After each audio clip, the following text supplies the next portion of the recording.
Un petit tableau qu'on va remplir. Donc à l'instant t égale 0. Ici, j'ai mis le nombre de moles de S de 8 de moins l'instant t, qui nous est déjà donné. C'est 20 fois 10 moins 3 moles. Que vaut x de t? Eh bien, c'est le nombre de moles initial, c'est-à-dire 20 fois 10 moins 3, moins ce nombre de moles à l'instant t, 20 fois 10 moins 3, c'est-à-dire 0. C'est normal. À l'instant t égale 0, l'avancement est nul. Alors, au bout de 2,5 minutes, qu'est-ce qui se passe? Il ne nous reste plus que 18 fois 10 moins 3 moles de S de 8 de moins. Donc, que vaut x de t? 20 fois 10 moins 3 moins 18 fois 10 moins 3, ça nous donne donc 2 fois 10 moins 3 moles. Donc, au bout de 2,5 minutes, l'avancement vaut 2 fois 10 moins 3 moles. Bon, au bout de 5 minutes, là où on a 16,6, il ne reste plus que 16,6 10 moins 3 moles de S de 8 de moins. Donc, quel est l'avancement? 20 nombre de moles initial moins nombre de moles restant, c'est-à-dire 20 moins 16,6, ce qui nous donne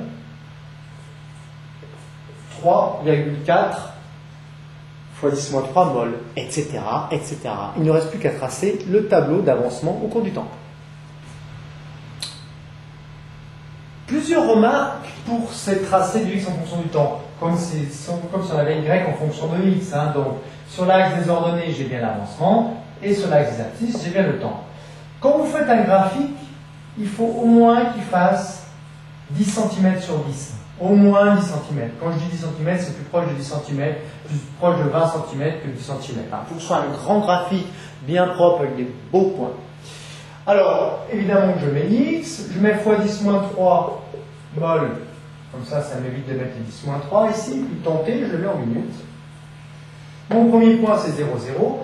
Un point se fait cette forme-là avec une petite croix. Et ensuite on trouve l'échelle. Donc le temps t va de 0 à 30. Donc on peut prendre par exemple 1 cm ici, qui représente 2 minutes. Comme ça, si on a 1 cm pour 2 minutes, on aura au maximum qu'un centimètre. Et puis ici, on va de 0 à 11,2. Donc on pourrait prendre par exemple 1 cm ici pour 0,5 fois 10 moins 3.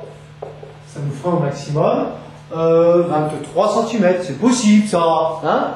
Bon, puis ensuite on trace le point. Alors le premier point, il est à t égale 2,5 minutes. Et à 2,5 minutes, on a combien?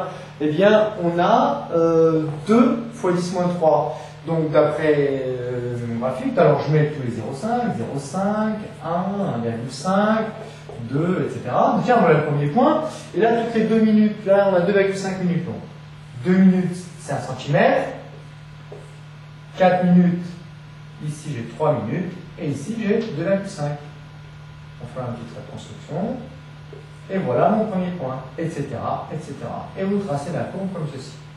Bien, au passage, les points se font bien dans ce sens-là. Pourquoi? Parce que quand on fait une croix comme ça, ça indique qu'on a une incertitude sur la valeur de x au cours de la mesure, au cours de l'avancement. Et puis on a également une incertitude